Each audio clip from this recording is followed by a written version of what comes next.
Hello అండి. ఈరోజు నేను తోటకూర మసాలా వడ ఎలా తయారు చేయాలో చేసి చూపిస్తాను. బయటికి క్రిస్పీగా, లోపల గుల్లగా, మెత్తగా చాలా బాగుంటాయి టేస్ట్. ఒకసారి మీరు కూడా ట్రై చేయండి. దీనికి నేను 4-5 వరకు తోటకూర కట్టలు తీసుకున్నానండి. ఆకు లేతగా అయి ఉండాలి. ఇప్పుడు కాడల్ని, ఆకుల్ని సెపరేట్ చేసేసేయాలండి. ఇలా తీసి పక్కన పెట్టుకోవాలి. మనం తీసుకున్న ఆకు మొత్తం శుభ్రంగా వాష్ చేసుకోవాలి. ఇలా శుభ్రంగా కడిగిన ఆకు మొత్తం ఫైన్గా చాప్ చేసుకోవాలి. మనం ఎంత ఫైన్గా చాప్ చేసుకుంటే మన వడలు అనేవి అంత బాగుంటాయి. మనం పెద్ద పెద్దగా కట్ చేసేస్తే ఆ కాడలు అనేవి మధ్యలో తగులుతూ అంత టేస్టీగా అనిపించదు. పిల్లలైతే తీసి పక్కన పెట్టేస్తారు కదా, అందుకని ఈ టైంలోనే మనం నీట్గా ఫైన్గా చాప్ చేసుకోవాలి. సో నేను ఇక్కడ తీసుకున్న ఆకు మొత్తం ఇలా ఫైన్గా చాప్ చేసుకున్నానండి. ఇప్పుడు 4 గంటల పాటు నానబెట్టుకున్న పచ్చిశనగపప్పుని ఇలా వాటర్ లేకుండా స్ట్రెయిన్ చేసుకోవాలి.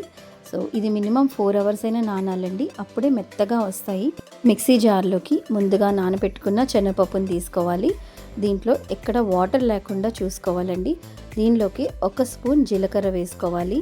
ఇంకా 1/2 ఇంచు దాల్చిన చెక్క ముక్క, కొంచెం ఉప్పు, ఇంకా 2 ఎండుమిరపకాయలు కూడా వేసుకొని ఫైన్గా కాకుండా, కోర్స్గా కాకుండా మీడియంగా ఇలా బ్లెండ్ చేసుకోవాలి. దీంట్లో లాస్ట్లో కొంచెం పప్పు మిగిల్చి అది యాడ్ చేస్తే వేగేటప్పుడు కరకరలాడుతూ నోటికి చాలా బాగుంటుంది.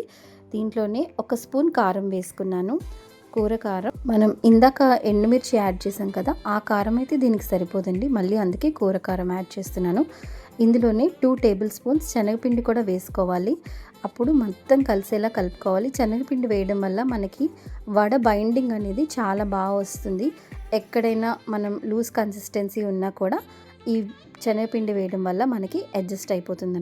ఇలా ఈ పిండి అంతా బాగా కలిసేలా కలుపుకోవాలి.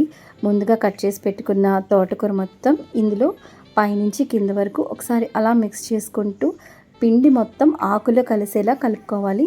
అప్పుడే మనకి పిండి పరంగా, ఆకు పరంగా కాకుండా వడలో మిక్స్ అయిపోయేలా వస్తాయన్నమాట. ఇప్పుడు చూసారు కదా, మనకి వడ అనేది వచ్చేసింది కన్సిస్టెన్సీ. ఇప్పుడు కడాయి పెట్టుకొని ఆయిల్ హీట్ చేసుకోవాలి. ఆయిల్ హీట్ అవ్వగానే లో టు మీడియం ఫ్లేమ్లోకి అడ్జస్ట్ చేసుకోవాలి. మనం ఇలా ఆయిల్ హీట్ అయిన తర్వాత వడలన్నీ కూడా ఒకదాని తర్వాత ఒకటి బ్యాచెస్ వైజ్గా వేసి వేయించుకోవాలి.